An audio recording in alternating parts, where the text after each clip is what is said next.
Hello there, welcome to my channel. My name's Kelsey with Teaching Online with Kelsey. So if this is your first time seeing me, please make sure to hit that subscribe button and the bell down below so that way you are notified when I am releasing a new video every week. And to also give this video a thumbs up, it really does support me and this channel. And if you have any questions for me, please leave a comment down below. I like to answer all of your questions and I love getting to interact with each and every one of you that has questions about this topic's video or any of my other videos. And if you want sneak peek access to upcoming videos that I'm going to be releasing on my channel, or if you want behind the scenes features of how I write Crow Music Lab tutorials or other videos, you can join my memberships on YouTube. And there are 3 levels. The Superfan level is where you'll be able to access group mentoring meetings with me and other teachers.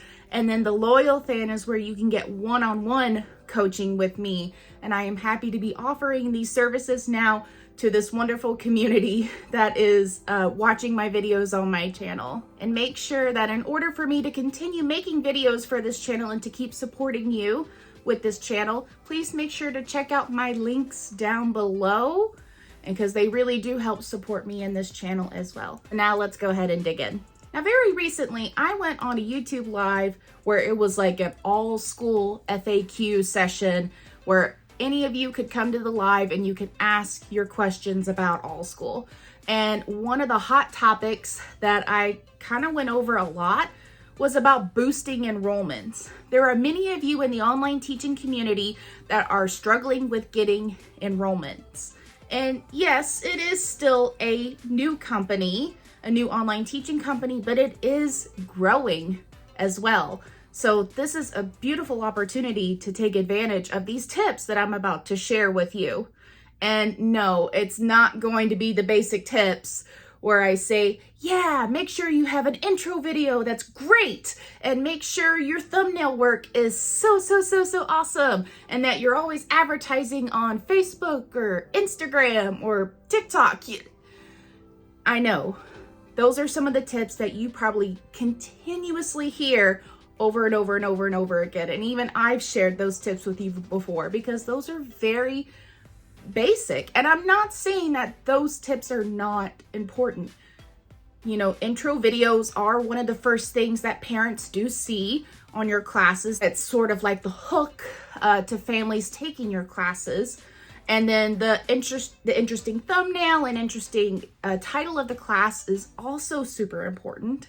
And you want to put those things into consideration, but I am going to take it a step further for you. And I talked about this during the live too, but this is going to be more of like a formal video of what that step can look like to boosting your enrollments on Allschool.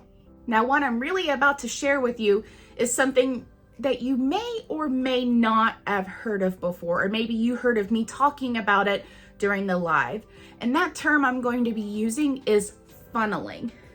And funneling is where you are essentially offering something on a bigger scale, and then for the families or anyone really, it's more like a marketing technique. Anyone that sees what you have to offer on a bigger scale, you channel them into funnel down further into more stuff that you have to offer. And so what that really looks like for online teaching is offering your classes, but then making sure that there is some kind of call to action for these families to continue taking classes with you. So what does funneling really look like in the online teaching world? The first step that you're going to do to boost your enrollments on Allschool is to offer one-time classes. Those are going to be your ticket items to getting more families to come in and see what you have to offer on a bigger scale.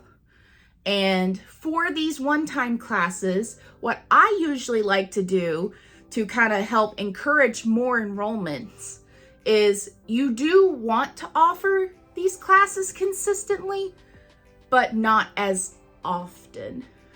So here's what I mean by that.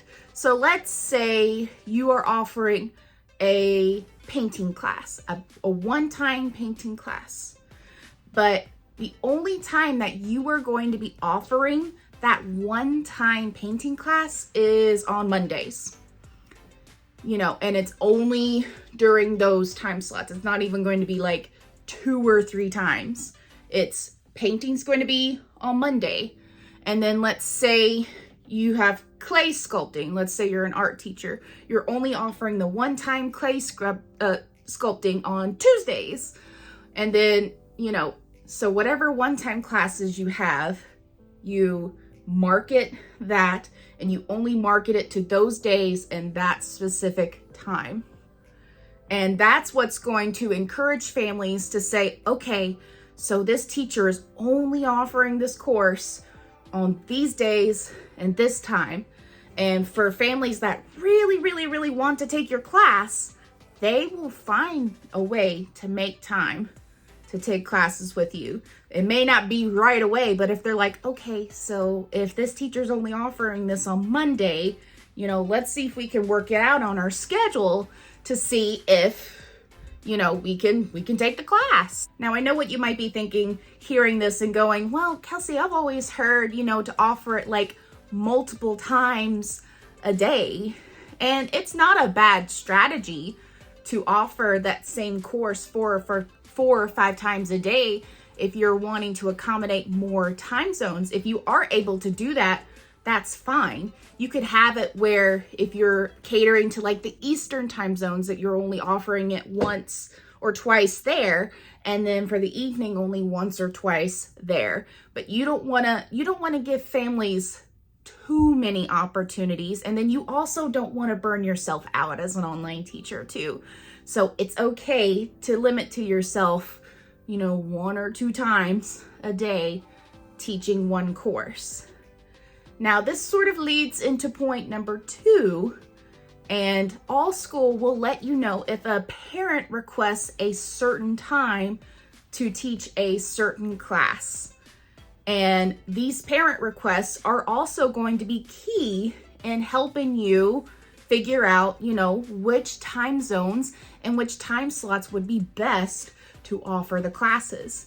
So if you do have a parent that just happens to say, wants to take your one-time class, but they want to take it at a certain time, then try to see if you can schedule that out as soon as possible.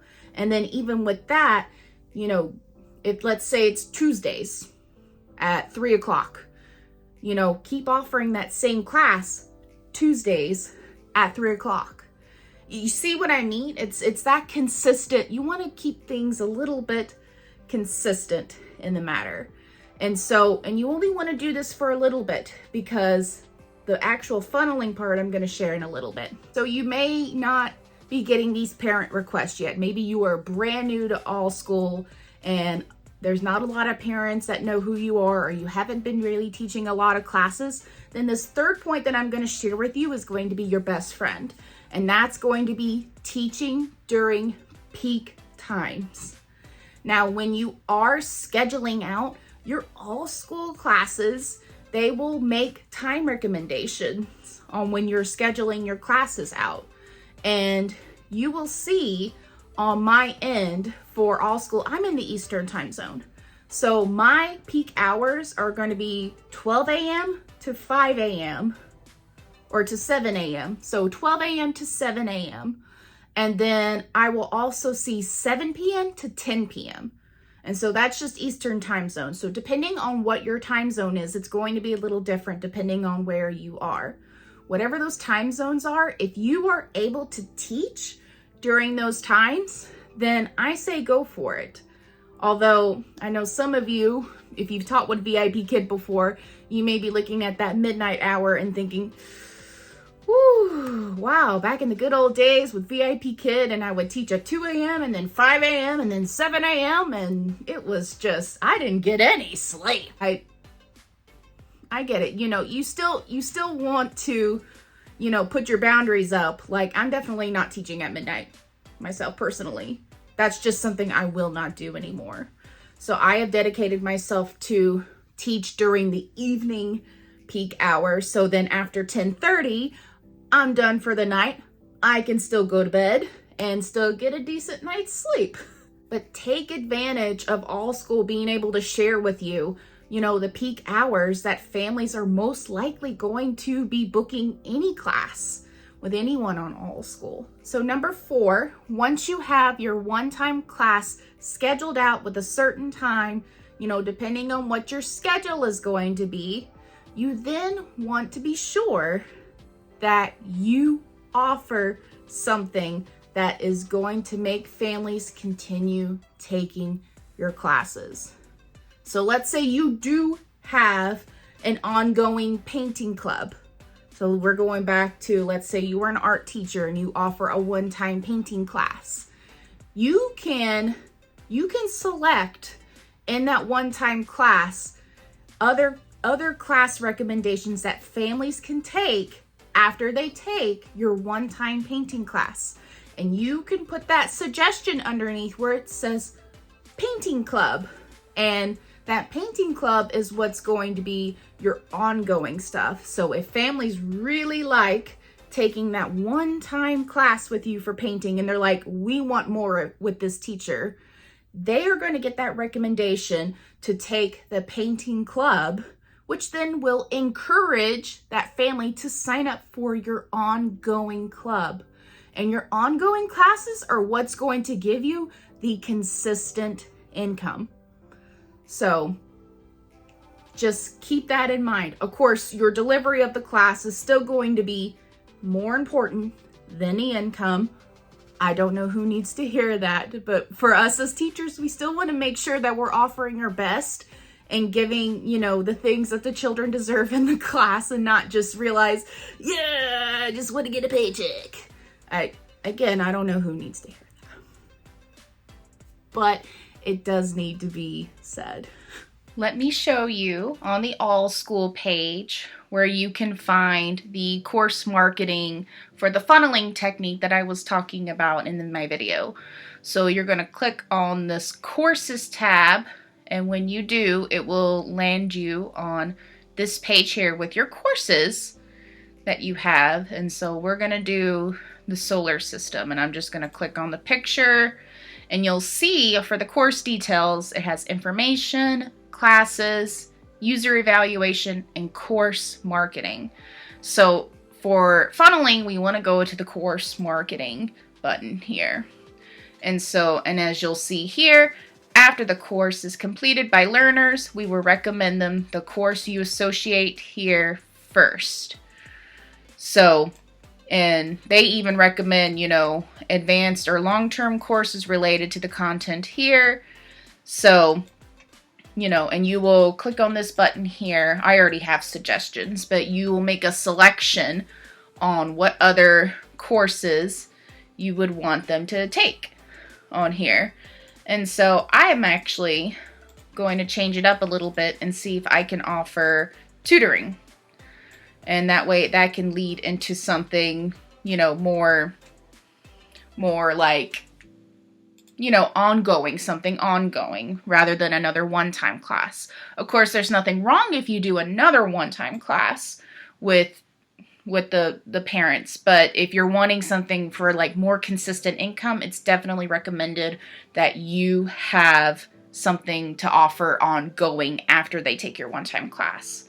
And then down here for the course labels, these are going to be like the tags that are going to be related to your course.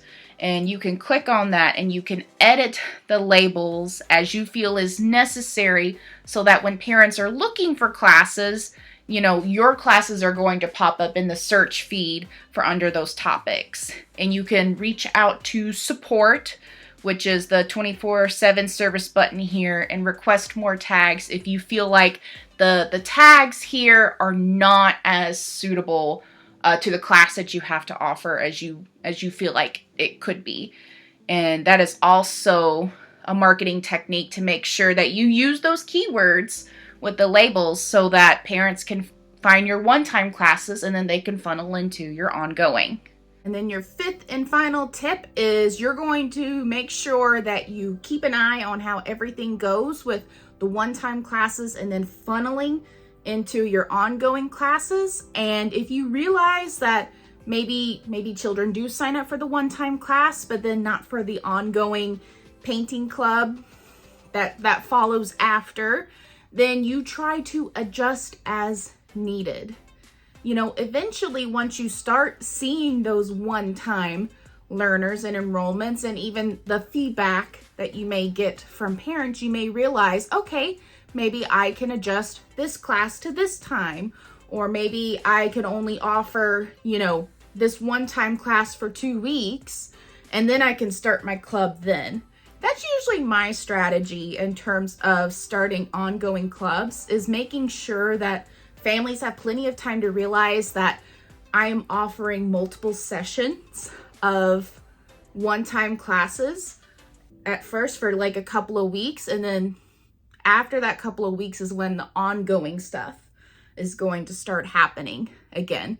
So it gives families that time and opportunity to say, okay, this is during the same time we were able to take the one-time class, and we really want to keep seeing this teacher.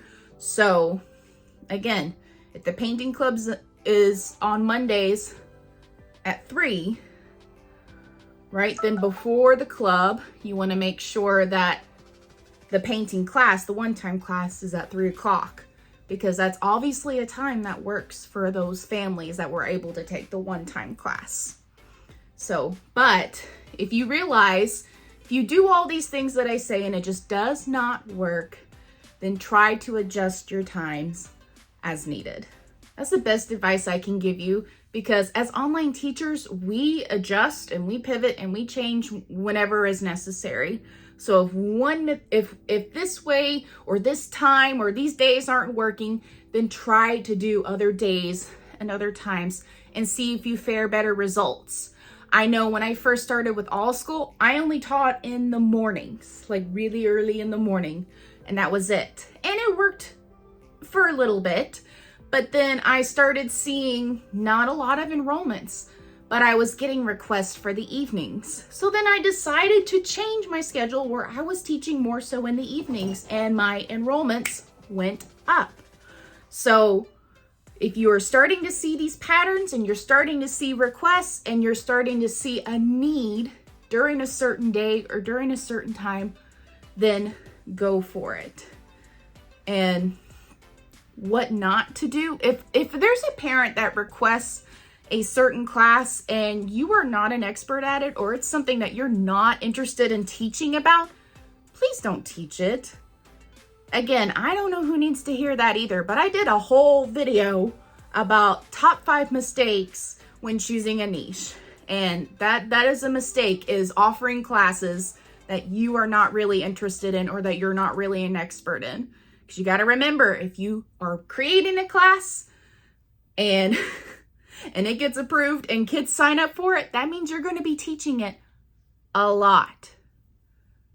So you got to think real long and hard what kind of classes you would be most excited to teach from a one-time class, and then funnel into ongoing for something that you are going to teach every week.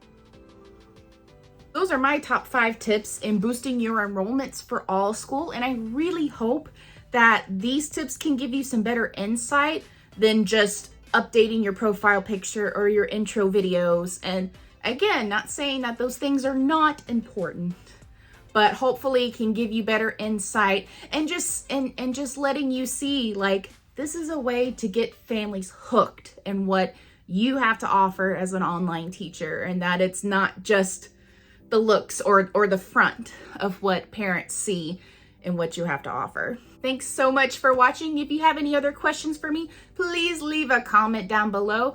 Like I said, I like to answer all of your questions that you share with me in the comments.